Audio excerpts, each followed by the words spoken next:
Hi friends, ఇది మా papaya మొక్క అండి. చూడండి ఎన్ని కాయలు ఉన్నాయో, చాలా హ్యాపీగా ఉంది. ఇది ముందు మా ఇంటి ముందు పెట్టుకున్నాము మొక్కల్ని. మాది నార్త్ ఈస్ట్ ప్లేస్.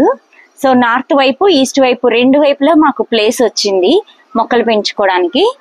అందువల్ల మొక్కలు ఇలాంటి పెద్ద పెద్దవన్నీ ఇలా పెట్టేస్తున్నాం, ముందు పెట్టేసాం అనమాట. ముందు సైడ్స్ పెట్టేసాం, కాయలు కనపడకుండా క్లాత్ పెట్టాము.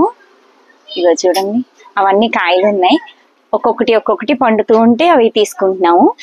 ఇది నెక్స్ట్, ఇది మల్టీ స్పైసెస్ ఆకండి, బిర్యానీ ఆకు టైపు. ఇది ఆకు చెక్క అలా ఉంటుంది, తింటే చెక్క స్మెల్ ఎలా వస్తుందో మన నోటికి అట్లా ఉంటది అనమాట. మనం బిర్యానీ వండుకున్నప్పుడు ఇది వేసేసుకోవచ్చు. 2-3 ఆకులు అలా వేసేస్తున్నాను నేను. ఇది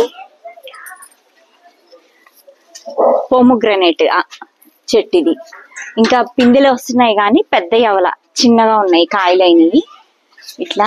ఇది పోమోగ్రనేట్. ఒక్కొక్క మొక్కకి 1.5 feet 2 feet ఉండేట్టుగా గ్యాప్ ఉంచి పెట్టాం మొక్కల్ని. ఇది పారిజాతం. ఇవి కంపల్సరీ ఉండాలండి, పారిజాతం చాలా మంచిది. ఇది యాక్చువల్లీ మనకి ఇక్కడ దొరకంది. ఇది పైన దేవుళ్ళు పూజించేటప్పుడు పారిజాతాలు వాడతారంట పూజకి. మనకి ఎట్లాగో దొరికింది, అందుకని ఇది నేను యూజ్ చేస్తూ ఉంటాను. ఇదిగోండి, ఈ మొగ్గలు రేపటికి విచ్చుకుంటాయి అన్నమాట. ఇదిగోండి, ఇంకా ఇక్కడ ఉన్నాయి ఇట్లా పారిజాతం.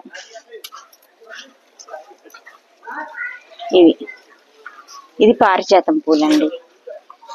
అంటే ఇదిగోండి, ఫ్రంట్ వైపు కూడా వంకాయ మొక్క పెరిగింది, కాకరకాయ. ఇదిగోండి, కాకరకాయలు బాగా వస్తున్నాయి. ఒక వీక్లీ వన్స్ వండుకోవచ్చు కాకరకాయలు, అట్లా వస్తున్నాయి. ఇది ఫ్రంట్ సైడ్ మళ్ళీ చూపిస్తాను. ఇదిగోండి, బాగా వచ్చింది, కాకరకాయలు బాగా వస్తున్నాయి.